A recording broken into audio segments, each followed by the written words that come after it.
All, என்னோட பேர் கோகிலா. நான் வந்து வெயிட் லாஸ்க்காக தான் நிறைய விஷயம் சொல்லி கொடுக்கறேன்னு நினைச்சிட்டு இருக்கீங்க. ஆனா நாங்க இங்க மெயினா என்ன சொல்லி கொடுக்கறோம்னு பாத்தீங்கன்னா, நியூட்ரிஷன் பத்தியும் ஊட்டச்சத்து வந்து உடம்புக்கு எவ்வளவு முக்கியன்றத பத்தி தான் பார்க்க போறோம். நியூட்ரிஷனா அப்படின்னா என்னங்க, இதை போய் பார்த்துட்டு வாங்க, நான் உங்களுக்கு இன்னும் இன் டீட்டெயிலா சொல்றேன். என்னோட நேம் ஷர்மிளா. ஏஜ் 32 ஆகுது.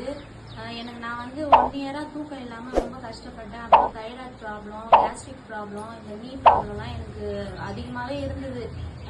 என்ன சொல்றது, லைஃப்ல வந்து ஒரு நிம்மதியே இல்லாம தான் இருந்தேன் நான். அப்புறம் வந்து நான் கோச்சை மீட் பண்ணேன். ஈட்டிங் ஹேபிட் மட்டும் தான் சேஞ்ச் பண்ணி கொடுத்தாங்க. அதுலயே போயிட்டு நான் அன்னைக்கு நைட்டே நல்லா தூங்கினேன். இப்போ வந்து எக்ஸஸ் வெயிட்ல இருந்து இப்போ 12 kg வந்து நான் குறைச்சிருக்கேன். என்னை பார்த்தாலே தெரியும், முன்னாடி இருக்கிற போட்டோவும் இப்ப இருக்கிற போட்டோவும் பார்த்தாலே உங்களுக்கு தெரியும். Okay, thank you. பாத்தீங்களா, தூக்கம் இல்லாம இருக்கு, கேஸ்ட்ரிக், நீ ப்ராப்ளம், தலைவலி, இது எல்லாத்துக்குமே காரணம் என்னன்னு பாத்தீங்கன்னா ஓவர் வெயிட் ஆனது. அந்த ஓவர் வெயிட் ஆனது காரணம் வந்து பாத்தீங்கன்னா உணவு பழக்கம், சரியான ஊட்டச்சத்து இல்லாததுனாலதான் இந்த எல்லா பிரச்சனையும் வருது. நீங்க எனக்கு 1-to-1 கால் பண்ணீங்கன்னா என்ன மாதிரி